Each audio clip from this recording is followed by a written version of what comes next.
Okay, what you can see at the moment is footage of an evening 3 years ago. It was roughly 12:15, 10 past 12 Monday morning, Sunday night. I'd been on a radio show, and basically the whole show was concerning police corruption, whether they're actually abiding by the law themselves.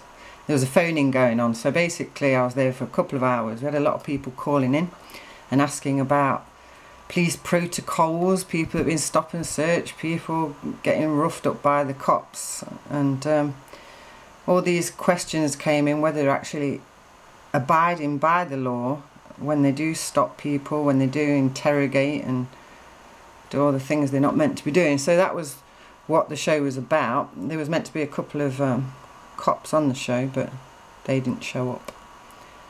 So they showed up afterwards.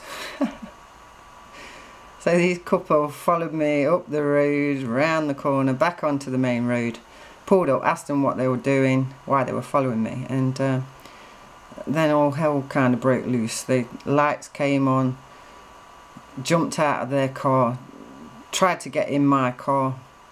This film started running about, I don't know, 10 minutes probably after I'd been stopped. So anyway, they told me I had no insurance and what is my name. So of course that's an old chestnut, and I asked them to tell me what my name was, because they said I didn't have insurance, so who am I? That was the question. They didn't like that. I wanted to see the warrant cards, I wanted to see who they were. They wouldn't provide any evidence as to who they were. They just said they were police officers and I was committing a crime, etc., which was a load of rubbish. The guy that's got facing you now, that's Giddy, he put his hand over my hand, crushing my hand with my keys in, wouldn't allow me to drive away, told them they were breaking the law, etc. So anyway, in the end I got out, wanted to know what all this was about. I'm phoning someone up now. I'm looking for a bit of backup here because I felt like I was a little bit on my own. And I was kind of roughed up a bit because I wouldn't comply with their demands. Let's put it that way. This is what happened. I'm telling them that I don't believe they're police, yeah, because they're not showed me any ID.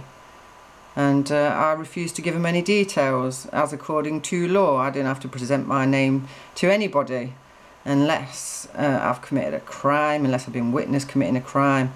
And as far as I'm aware, not having any insurance is not a crime. Having said that, I had fully comprehensive insurance, paid for yearly by cash, no problems with the banks, no nothing with the direct debits, etc. That's not a problem. So anyway, they insisted on this line, pulled me about a bit, threatened me with all kinds of actions should I not comply. As in, take me and put me in a cell, take my car, social services will come and sort my kids out, etc. And this is how they carried on. So I'm basically shouting around, asking people to come and help me out here because I don't know who these guys are, and they're getting a bit friendly, or rather unfriendly. So this is the film, this is the evidence. Nottinghamshire police were asked about this incident. They had no knowledge of this incident. The control room was contacted and they never called in. They stopped me at 11 minutes past 12. There was a phone call made, I found out the next day at 12:30, requesting a moving vehicle check. Now this was from Giddy. And basically a moving vehicle check's got nothing to do with insurance, so they wouldn't have found out about my insurance anyway by requesting that check. So anyway, they're talking to somebody in the control room. He's saying I've got no insurance, so they're all in on it. I'm telling them there's a conspiracy going on here. I want to know who's sent them, who's been listening to this radio show, yeah, and what do they think they're doing. I'm telling them I'm going to sue them. So this went on. They called for more police, as you will maybe see if my battery doesn't run out. And I was surrounded by coppers for half an hour on this road, with all kinds of threats and menaces. I informed the officers that I'm under no obligation to contract with them in any way, shape or form. And I maintained that stance throughout the 30 to 40 minutes that I was being harassed. So, cut a long story short, the police say they don't lie. Well, this is evidence that they don't lie. According to Nottinghamshire Police, their officers never at one time put a hand on me. They thought I had no insurance, chatted to me for approximately 10 minutes, found out that I did in fact have insurance, and then I went merrily on my way, and that's all that happened. Unfortunately, they didn't put any notes in their notebooks with regards to this incident. So that's what we got from them. They were then presented with this evidence. And also I've got a phone conversation which was not a conversation, I phoned a friend and they didn't answer, so their answer machine switched on and recorded quite a lot, 8 minutes of their conversation with me, including threats, menaces, taking my kids off me, etc. So, as I say, this is just with regards to all this stuff that's going on about the cops at the minute, about how they don't lie, they don't do anything.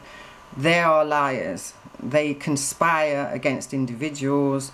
They follow people around. I mean, look at these two. Look at the little car they're in. Look how they're dressed. These are only PCs. You know, they're going on like this Starsky and Hutch. And it's a bit of a joke, really. So they grabbed me up about 5 times, threw me up against the van. I then, rather than contract with them, I'm trying to show them what they're doing is wrong, because it is wrong, and produce them their oath of office. This was out of my car, and also a list of companies, Nottinghamshire Police being listed there on a lot of occasions, Dun & Bradstreet, Deport, these companies' house. Yeah, they've all got Nottinghamshire Police listed companies working for profit, and this is what they're doing.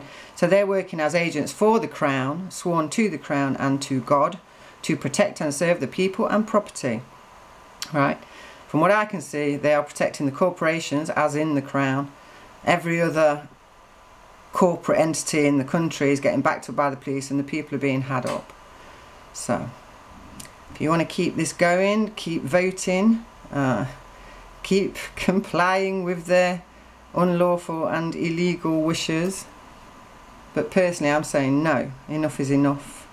These people have got to be stopped. Stop voting.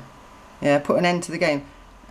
Finish your bank accounts. Try that one, because it's the banks that are promoting all this stuff. It's the banks that are putting the squeeze on all these companies, and these people are then in turn putting the squeeze on us. So this is what they do. They do sit there, they do listen to what people are saying. They do ambush them late at night and hope that their rough boy tactics are going to come to some fruition. I mean, all they wanted was my name, my name. No, you're not having my name. So the problem for them was that I would not comply. So anyway, after 40 minutes, a friend of mine turned up. You might not see this because this battery might go, and I'm not going to record this again. I'm just going to do it the one time. A friend turned up. She then sort of said, you know, this ain't looking good, fellas. 4 guys around a woman late at night. What are you doing? They then got a little bit nervous about this and basically dropped the whole thing all of a sudden. One of them said my name and then said, well, that's your name, isn't it? So why didn't you tell us, and then we wouldn't have had to go through all this? What a joke. That was giddy. So you might see another police car pull up in a minute. I'm not sure, as I say, this battery's going down. And a couple more coppers. These were in uniform. Oh, here we go. I asked the 2 uniform coppers if they recognised these 2 men that were assaulting me and throwing me around. They said no. So I asked them to arrest them as they were impersonating police officers. Of course, that didn't go down very well. And these young lads, the uniform ones, were a little bit confused because obviously they've just been brought into a game of which they know nothing about. That's the good communication. The 2 undercovers, Starsky and Hutch, think that they're the dog's bollocks, these 2. They know exactly what they're doing. And they don't. So they continue to search around my car, trying to find something wrong with my car, which there's nothing wrong with it. Continued this, as I say, 35, 40 minutes of harassment. And then it was all, thank you very much, bye. So, you make up your own minds. I've got it in writing. I sued the police for this. It took 3 years. They denied all knowledge of this, denied ever touching me. Only